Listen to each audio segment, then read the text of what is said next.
On behalf of 24houranswers.com, I welcome you to today's lesson.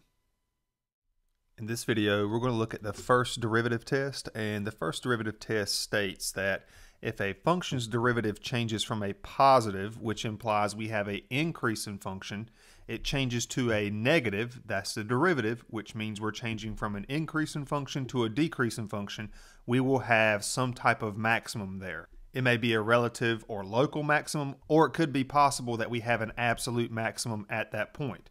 Vice versa, when a function's derivative changes from a negative to a positive, that means our function is going from a decreasing function to an increasing function. We're going to have what's called a minimum right there. It could be a relative or local minimum, or it is possible that we could have an absolute minimum there as well. Here's an example. Use the first derivative test to locate any maximums and or minimums of f of x. And here's our function. In a previous video, we've looked at the intervals of increasing and decreasing of this exact same function. And we went through, we found the derivative, we set the derivative equal to 0, and we found what's called the critical values. We took those critical values of -8 and 2, and we found where our function was increasing and decreasing. So let's take that same information, and I encourage you to go check out that video where we talked about the intervals of increasing and decreasing, and let's apply the first derivative test now. So notice at -8, our function changes from an increasing function to a decreasing function. That's because the derivative changed from a positive derivative, implying increasing, to a negative derivative, which implies our function was decreasing. Therefore, at -8, since we're going from an increasing function to a decreasing function, we're going to have a maximum.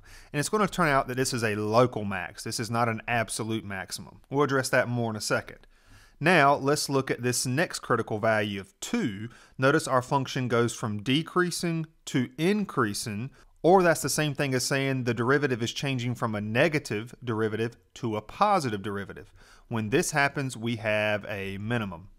And notice that's exactly what we have going on up here in these two statements here about the first derivative test. We're changing from an increasing to a decreasing function. Boom, boom, so we have the max. And then when we change from a decreasing function to an increasing function, we have the minimum. Decreasing to increasing. Now let's actually find these maximum and minimum values. These values here are just the values of x at which the max and mins occur. We have to actually plug in -8 into this function and 2 into this function to find our max and our min. So we're going to plug in -8 into the function, and we're also going to plug 2 into the function to get these values.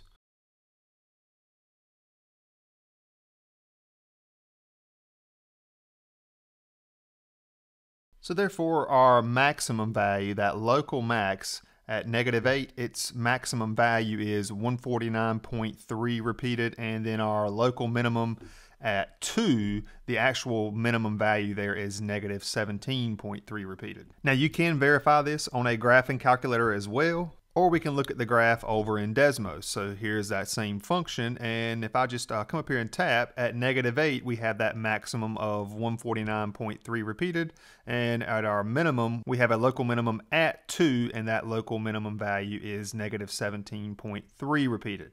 Now these are local or relative maxes and mins because there are clearly other spots where the graph is higher than this spot, and the same goes for our minimum here. You know, this local min, there are definitely plenty of spots where the graph is lower.